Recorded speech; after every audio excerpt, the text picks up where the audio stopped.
Comfort zone. Hello and welcome back to my channel. Today's video is going to be a little bit different because this is more to do with something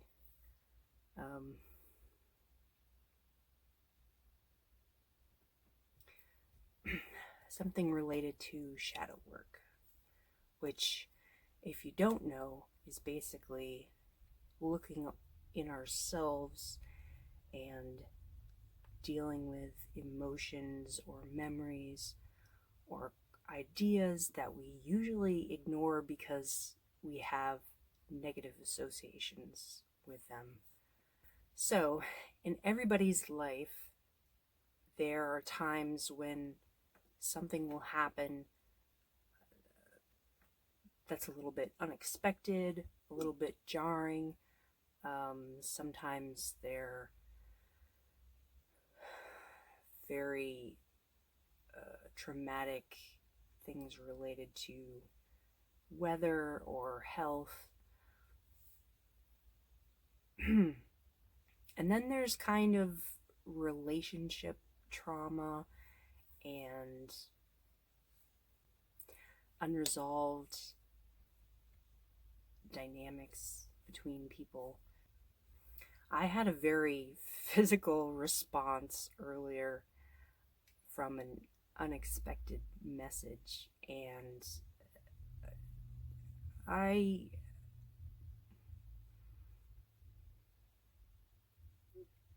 started to feel anxious and kind of nauseous. I wasn't really sure, but I was trying to think about it, and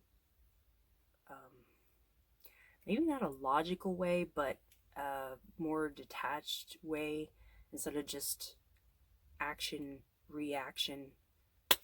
Try to think like, okay, here's action, and then I have my reaction, and I step back and kind of look at my first reaction, my second reaction, like the different thoughts bouncing off each other. Whenever I've had things like that happen to me before, or I had a very intense reaction, and it definitely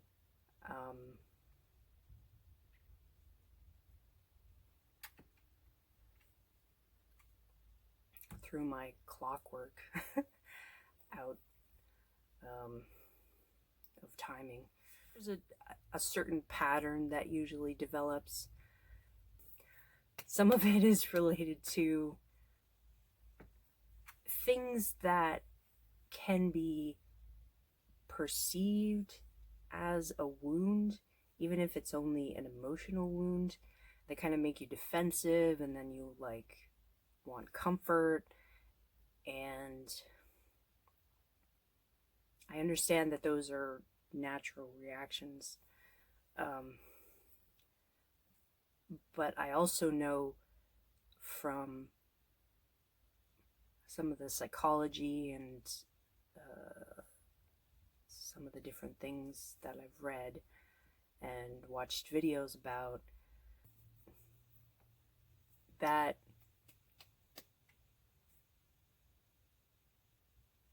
even though it's understandable, it's not really the best way to deal with things. People get very stuck in their victim mentality, or they get defensive, or there's this whole drama that plays out, and it can make you feel like you're at the mercy of someone else's emotions or life or ideas or desires. So I felt lucky that my husband was there for me, not to like tell me that everything I did was right or anything like that, but just to kind of help me, step back and look at things. And I've already kind of trained myself to a certain degree to like think from another person's perspective and understand that something that someone says isn't always in reaction to me, and try to look at my own thoughts and like, if I'm upset about this or I'm feeling defensive about this, what does that mean about me and the things that I've gone through? Because you can have uncomfortable situations when you want to. You can have uncomfortable situations and conversations with people that you absolutely love, um, at the best of times. It's very hard not to connect everything that makes you feel the same way in the same category in your mind. Because of my negative association with a few relationships, whenever that kind of emotion came up inside me,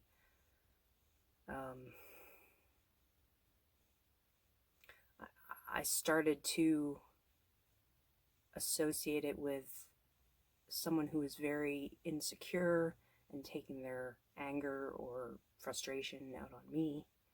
And I don't know for certain if that is every case. It's just very hard.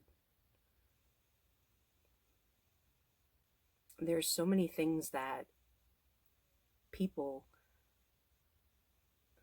try to put on other people, and so many ideas people have in their heads of how reality should be and what things mean when they're said or done. And if there's just a bunch of assumptions flying around, it's very hard to communicate, and it's easy for people to be hurt.